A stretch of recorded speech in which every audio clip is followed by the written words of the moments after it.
DG ಪತ್ನಿಗೆ ಪಶ್ಚಾತ್ತಾಪ ಅಂತೂ ಇಲ್ವೇ ಇಲ್ಲ. ಮಗಳಿಗೂ ಕೂಡ ಮರುಕ ಇಲ್ಲ ಈ ಕೊಲೆ ಆದ್ಮೇಲಾದ್ರೂ. ಅಯ್ಯೋ ನಾನು ಸಾಯಿಸ್ಬಿಟ್ನಲ್ಲ, ನನ್ನ ತಂದೆನ ಸಾಯಿಸ್ಬಿಟ್ನಲ್ಲ, ನನ್ನ ಗಂಡನ ಸಾಯಿಸ್ಬಿಟ್ನಲ್ಲ, ಯಾಕಿಂತ ಆತುರದ ನಿರ್ಧಾರವನ್ನ ಕೈಗೊಂಡ್ಬಿಟ್ರಿ ಅನ್ನುವಂಥ ಪಶ್ಚಾತ್ತಾಪ ಇದೆಯಾ? ಇಲ್ಲ. ಮರುಕ ಇದೆಯಾ ಮಗಳಿಗೆ? ನೋ, ಅದು ಇಲ್ಲ. ಚಾಕುವಿನಿಂದ ಚುಚ್ಚಿ ಕೊಂದಿದ್ದಾರೆ, ಭಯನೂ ಕೂಡ ಇಲ್ಲ. ಭಯ ಇದ್ದಿದ್ರೆ 10-15 ಬಾರಿ ಯಾಕೆ ಚುಚ್ತಾ ಇದ್ರು ಹೇಳಿ? ಅಲ್ಲಿ ಒಟ್ಟಿನಲ್ಲಿ ಪೀಕ್ ಲೆವೆಲ್ಗೆ ಹೋಗ್ಬಿಟ್ಟಿದ್ದಾರೆ, ಕೊಲೆ ಮಾಡಲೇಬೇಕು, ಇನ್ನು ಮೇಲೆ ಸಹಿಸ್ಕೊಳ್ಳೋಕ್ಕಾಗಲ್ಲ ಅಂತ ಚುಚ್ಚಿ ಕೊಲೆ ಮಾಡಿದ್ರು.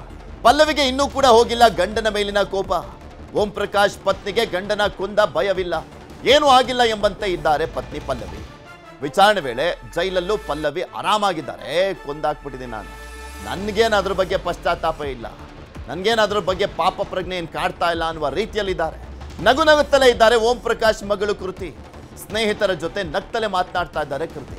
ನನ್ನ ಅಪ್ಪನಿಂದಲೇ ಹಿಂಸೆ ಆಗ್ತಾ ಇತ್ತು ಅಂತ ಹೇಳ್ತಾ ಇದ್ದಾರೆ ಕೃತಿ. ಇಲ್ಲಿ ಸ್ಟೇಟ್ಮೆಂಟ್ಗಳನ್ನ ಅಬ್ಸರ್ವ್ ಮಾಡ್ತಾ ಹೋಗೋದಾದ್ರೆ ಮಗಳು ಮತ್ತೆ ಅಮ್ಮ ಒಂದು ಟೀಮ್ ಇದ್ದಂತೆ ಕಾಣಿಸ್ತಾ ಇದೆ, ಮತ್ತೆ ಓಂ ಪ್ರಕಾಶ್ ಮತ್ತೆ ಅವರ ಮಗ ಕಾರ್ತಿಕೇಶ್ ಒಂದು ಟೀಮ್ ಇದ್ದಂತೆ ಕಾಣಿಸ್ತಾ ಇದೆ. ಎಲ್ಲೋ ಒಂದು ಕಡೆ ಅವರ 4 ಮಧ್ಯನೂ ಕೂಡ ಒಂದು 2 ಟೀಮ್ ರೀತಿಯಲ್ಲಿ ಆದಂತೆ ಕಾಣಿಸ್ತಾ ಇದೆ. ಯಾಕಂದ್ರೆ ಸ್ಟೇಟ್ಮೆಂಟ್ಗಳನ್ನ ಗಮನಿಸ್ತಾ ಇದ್ರೆ ಮಗನ ಮೇಲೂ ಕೂಡ ಆರೋಪವನ್ನು ಮಾಡಿದ್ರು ಪತ್ನಿ ಪಲ್ಲವಿ ಅವರು ವಾಟ್ಸಪ್ ಗ್ರೂಪ್ಗಳಲ್ಲಿ ಮೆಸೇಜ್ ಅನ್ನ ಹಾಕ್ತಾ ಇದ್ರಲ್ಲ, ಮಗನ ಮೇಲೂ ಕೂಡ ಆರೋಪವನ್ನ ಮಾಡಿದ್ದಾರೆ. ಅದರಲ್ಲಿ ಗೊತ್ತಾಗುತ್ತೆ ಅಮ್ಮ ಮಗನ ಸಂಬಂಧ ಅಷ್ಟಕ್ಕಷ್ಟೇ, ಅಪ್ಪ ಮಗಳ ಸಂಬಂಧನೂ ಕೂಡ ಅಷ್ಟಕ್ಕಷ್ಟೇ.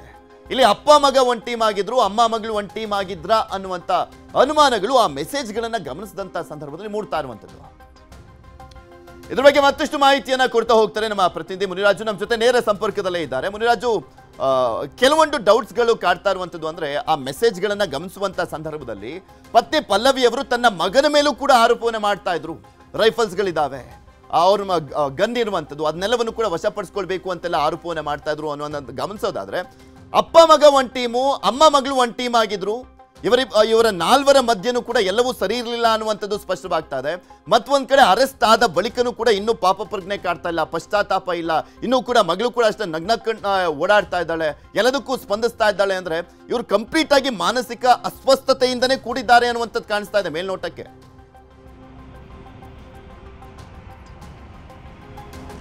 ಪೃಥ್ವಿ, ಏನು ಕೌಟುಂಬಿಕ ಕಲಹದಿಂದ ಈ ಒಂದು ಮಾನಸಿಕ ಒಂದು ಖಿನ್ನತೆಗೆ ಒಳಗಾಗಿ ಈ ರೀತಿ ಕೃತ್ಯವನ್ನು ಎಸಗಿದ್ದಾರೆ ಅನ್ನೋದು ಈಗ ಮೇಲ್ನೋಟಕ್ಕೆ ತನಿಖೆಯಿಂದ ಗೊತ್ತಾಗಿರೋದು.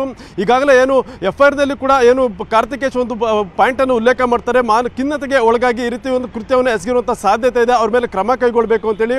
ಅದರಿಂದ ಈ ಮೊದಲು ಕೂಡ ಅವರು ಟ್ರೀಟ್ಮೆಂಟ್ನ ಒಂದು ಹಿಸ್ಟ್ರಿ ಕೂಡ ಇದೆ. ಅದರಿಂದ ಒಂದು ಏನು ಗಂಡ ತನ್ನ ಮೇಲೆ ಒಂದು ಪದೇ ಒಂದು ಕಿರುಕುಳನ್ನು ಮಾಡ್ತಾ ಇದ್ದಾರೆ, ಮತ್ತೆ ಪದೇ ತನ್ನ ಮೇಲೆ ಒಂದು ಜಗಳ ಮಾಡ್ತಾರೆ ಅನ್ನೋ ಒಂದು ಕಾರಣಕ್ಕೋಸ್ಕರ ಈ ಮೊದಲು ಸುಮಾರು ಬಾರಿ ಒಂದು ಜಗಳ ಕೂಡ ಆಗಿರೋದು. ಅದೇ ವಿಚಾರವಾಗಿ ಮೊನ್ನೆ ಕೂಡ ಒಂದು ಜಗಳ ಆಗಿ ಅವರು ಚಾಕುವಿನಿಂದ ಇರಿದು ಓಂ ಪ್ರಕಾಶ್ ಅವರನ್ನು ಹತ್ಯೆ ಮಾಡಿರೋದು ಕೂಡ ಗೊತ್ತಾಗಿರೋದು. ಸದ್ಯ ಈಗಾಗಲೇ ಪಲ್ಲವಿ ಅವರನ್ನು ವಿಚಾರಣೆಯನ್ನು ಮಾಡಿದರೆ, ಮತ್ತೆ ಅವರನ್ನು ಬಂಧನ ಕೂಡ ಮಾಡಿ ಈಗ ಜೈಲಿಗೂ ಕೂಡ ಕಳಿಸಿರೋದು.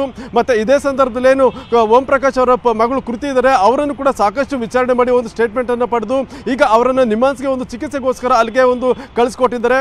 ಮತ್ತೆ ಈಗಾಗಲೇ ಏನು ನಿನ್ನೆ ಕಳೆದ 2 ದಿನಗಳಿಂದ ಏನು ಈ ಒಂದು ಪೊಲೀಸರು ತನಿಖೆಯನ್ನು ಮಾಡ್ತಾ ಇದ್ರು. ಈ ಒಂದು ಸಂದರ್ಭದಲ್ಲಿ ಇಬ್ಬರಿಗೂ ಕೂಡ ಒಂದು ಪಶ್ಚಾತ್ತಾಪ ಆಗಲಿ ಅಥವಾ ಈ ರೀತಿ ಆಯ್ತಲ್ಲ ಅನ್ನೋ ಒಂದು ಬೇಸರ ಕೂಡ ಅವರಲ್ಲಿ ಕಂಡು ಬರ್ತಾ ಇರಲಿಲ್ಲ ಒಂದು ಮಾಹಿತಿ ಕೂಡ ಇರುವಂಥದ್ದು.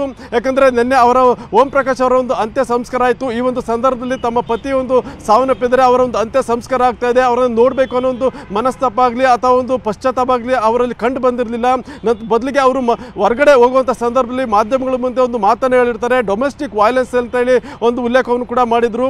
ಅದರಿಂದ ಅವರು ಕೌಟುಂಬಿಕ ಕಲಹಗಳಿಂದ ಸಾಕಷ್ಟು ಬೇಸತ್ತಿದ್ರು, ಮತ್ತೆ ಮಾನಸಿಕ ಖಿನ್ನತೆಗೆ ಒಳಗಾಗಿ ಅವರು ಈ ರೀತಿಯಾಗಿ ಕೃತ್ಯವನ್ನು ಎಸಗಿದ್ದಾರೆ ಅನ್ನೋ ಒಂದು ವಿಚಾರ ಕೂಡ ಕಂಡು ಬರ್ತಾ ಇದೆ.